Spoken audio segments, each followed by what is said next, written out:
How to convert video to a live photo on your any iPhone. For that you need a popular apps called TikTok. Simply open your TikTok and go to your profile and press on plus icon.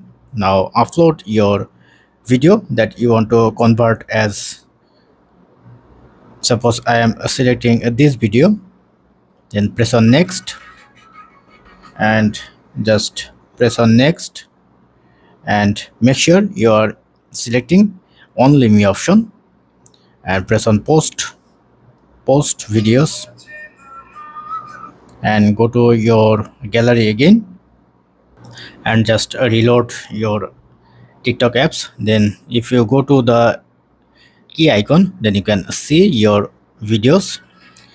Just press on this three dotted line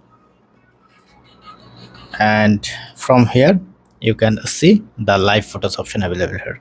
Just press on live photos option and it's now convert as live photos. Now if you go back to your galleries, then you're able to access your live photos.